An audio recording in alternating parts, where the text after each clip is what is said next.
பொங்கல் பரிசு தொகுப்புடன் பரிசுத் தொகை வழங்காதது பெரும் எதிர்பார்ப்புகளை ஏற்படுத்தியிருந்த நிலையில் எதிர்பார்ப்புகள் ஏமாற்றமாக இருந்தது என்று பொதுமக்கள் பயனர்கள் தெரிவித்து வந்த சூழ்நிலையில் தற்போது அமைச்சர் துரைமுருகன் அது குறித்து ஒரு கருத்து கூறியிருக்கிறார். தேர்தல் வந்தால் பொங்கல் ரொக்கம் கொடுப்பது குறித்து பார்த்துக் கொள்ளலாம் என்றும், எங்களுக்கு தேர்தல் இன்னும் வரவில்லை, தேர்தல் வந்தால் பொங்கலுக்கு பணம் கொடுப்பது குறித்து பார்க்கலாம் என்றும் துரைமுருகன் கூறியிருப்பது தற்போது பரபரப்பையும் அதிர்ச்சியும் சர்ச்சையையும் ஏற்படுத்தியிருக்கிறது.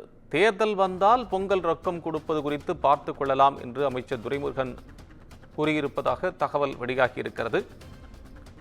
எங்களுக்கு இன்னும் தேர்தல் வரவில்லை, தேர்தல் வந்தால் பொங்கல் பணம் கொடுப்பது குறித்து பார்க்கலாம் என்பது குறித்தும் துரைமுருகன் கூறியிருக்கிறார். ஏற்கனவே இந்த நிலையில் பொங்கல் பரிசு தொகுப்புடன் பரிசுத் தொகை வழங்காதது குறித்து பல்வேறு கேள்விகள் எழுந்து வந்தன. பல்வேறு கட்சிகளும் அது சார்ந்த கேள்விகளை எழுப்பியிருந்தார்கள். இந்த சூழ்நிலையில் இன்றைய சட்டப்பேரவை கூட்டத்தொடரிலேயே நிதியமைச்சர் பொங்கலுக்கு பணம் கொடுப்பதற்கு நிதி நெருக்கடிதான் காரணம் என்றும் அமைச்சர் தங்கம் தென்னரசு கூறியிருந்த சூழ்நிலையில் தற்போது மூத்த அமைச்சர் அவை முன்னவர் துரைமுருகன் பல கருத்துக்களை இது தொடர்பாக கூறியிருக்கிறார். தேர்தல் வந்தால் பொங்கலுக்கு பணம் கொடுப்பது குறித்து பார்க்கலாம் என்றும், பொங்கல் பரிசுத் தொகை வழங்காதது குறித்து அதிமுக எம்எல்ஏ கோவிந்தசாமி எழுப்பிய கேள்விக்கு பேரவையில் அமைச்சர் துரைமுருகன் பதிலளித்திருக்கிறார். விவரங்களை கூடுதலாக வழங்குவதற்காக தலைமை செய்தியாளர் சிவா இணைப்பில். சிவா, இப்ப தேர்தல் வந்தா பொங்கலுக்கு பணம் கொடுப்போம் அப்படின்னு அமைச்சர் துரைமுருகன் பேசியிருக்கிறாரா?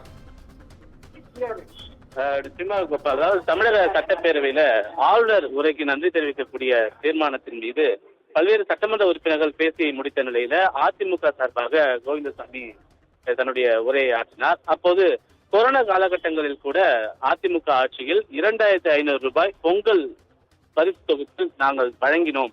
அதிலும் அப்போது தேர்தல் நேரம் என்பதால் அதனை வைத்து அரசியல் செய்த திமுக ஆட்சிக்கு வந்தால் 5000 ரூபாய் வழங்கப்படும் என்பதை எல்லாம் தெரிவித்திருந்தது என்பதை குறிப்பிட்டிருந்தார். இதற்கு பதிலளிக்கக்கூடிய வகையில் பேசிய அவை முன்னவரும் மூத்த அமைச்சருமான துரைமுருகன், எங்களுக்கு தேர்தல் வந்தால் நாங்கள் பொங்கலுக்கு பணம் கொடுப்பது தொடர்பாக யோசிக்கிறோம் என்று தெரிவித்து தன்னுடைய உரையை நிகழ்த்தினார். இந்த நிகழ்ச்சியில இந்த கருத்து என்பது சட்டப்பேரவையில சிரிப்பதை ஏற்படுத்தியிருந்தாலும் அது ஒரு சர்ச்சைக்குரிய கருத்தாக பார்க்கப்படுகின்றது. ஆனால் இதனை சபாநாயகர் அவை குறிப்பிலிருந்து தற்போது நீக்காமல் இருக்கிறார்.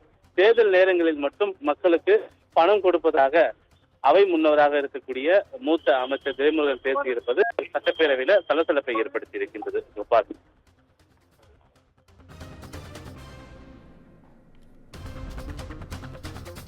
அண்மை விவரங்களுக்கு நன்றி சிவா.